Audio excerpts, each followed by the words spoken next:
పాము కనిపించినప్పుడు చేయకూడని పనులు, పాటించాల్సిన జాగ్రత్తలు. ఎదురుగా పాము కనిపిస్తే ఫస్ట్ ఏం చేస్తాం? చాలామంది గిలగిలలాడిపోతూ ఏం చేయాలనో తెలియక తప్పులు చేస్తూ ఉంటారు. దానివల్లే పాము కాటేసే ప్రమాదం ఎక్కువ అవుతుంది.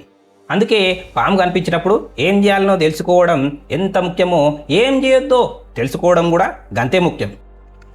పామును చూడంగానే ఎవరికైనా గుండె గుబేల్మంటది, భయం అయిపోతుంది. ఆ కంగారులనే మనం పొరపాట్లు చేస్తాం. మనం చేసే పనిని బట్టి పాము కూడా రియాక్ట్ అవుతుంది. దానికి ఏడైనా కీడు తలబెడితే అది మన మీదికి దుక్కి కాటేయడానికి వస్తుంది. నిజానికి విషమున్న పాములు కూడా ఊరికేనే మన మీదికి దాడి చేయవు. వాటికి ఏదైనా ఆపద వస్తుందనిపిస్తేనే, లేదంటే తప్పించుకోవడానికి దారి లేనప్పుడే అవి కాటేస్తుంటాయి. పామును చూడంగానే కంగారు పడొద్దు, ఉరుకోద్దు, లబోదిబోమంటూ కంగారు పడడం మనం చేసే పెద్ద తప్పు.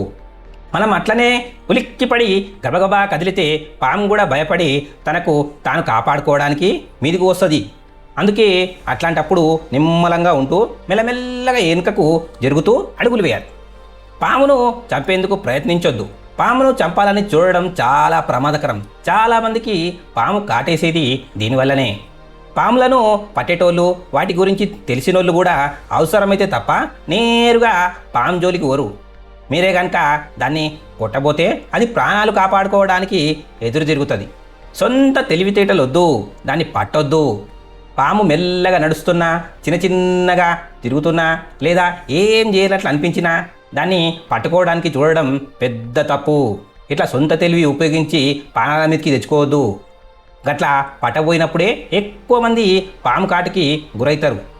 ఈ పనిని ఎప్పుడైనా సరే పాములు పట్టే రెస్క్యూ టీం వాళ్ళకే వదిలేయాలి. పామును చుట్టుముట్టొద్దు, దారి మూసేయొద్దు. పాముకు బయటపడే దారి లేనప్పుడు, అది ఇరుక్కుపోయినట్టు అనిపిస్తే గ్యారంటీగా దాడి చేస్తుంది.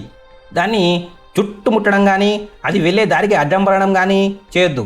అది మెల్లగా వెళ్ళిపోవడానికి దానికి కొంచెం చోటు ఇవ్వాలి. జనాలు గుంపులుగా గుమిగూడితే పాముకు కోపం, భయం ఎక్కువై ప్రమాదం పెరుగుతుంది.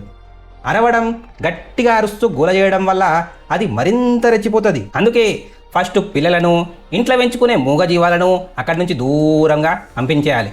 కొంతమంది పామును వెళ్ళగొట్టేందుకు కిరోసిన్, పెట్రోల్ పోయడము, లేదంటే నిప్పు పెట్టడము లాంటి పని చేస్తుంటారు. ఇట్లా చోటి పిచ్చి పనులు చేయొద్దు. ఇది చాలా డేంజర్.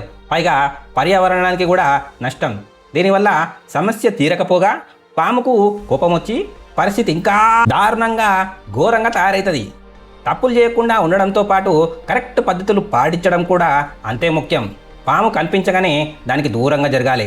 ఎలాంటి సడన్ మూమెంట్ ఇవ్వకుండా మెల్లగా వెనక్కి వచ్చేయాలి. వెంటనే ఫారెస్ట్ డిపార్ట్మెంట్ వాళ్ళకు కానీ, పాములు పట్టేటోళ్ళకి కానీ ఫోన్ చేసి చెప్పాలి. వాళ్ళు వచ్చేదాకా ఆ ఏరియాలోనే ఎవరిని పోనీయొద్దు.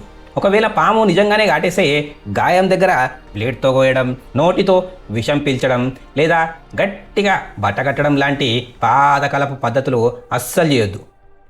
వీటి వల్ల లాభం కంటే నష్టమే ఎక్కువ. ఇవన్నీ పక్కన పెట్టి ఆలస్యం చేయకుండా వెంటనే పెద్ద దవాఖానకు తీసుకొని పోవాలి. ఇలాంటి మరిన్ని విషయాలు తెలుసుకోవాలంటే మన ఛానల్ని సబ్స్క్రైబ్ చేసి లైక్, కామెంట్, షేర్ చేయండి. అలాగే నోటిఫికేషన్ బటన్ని ఆన్ చేసుకోండి.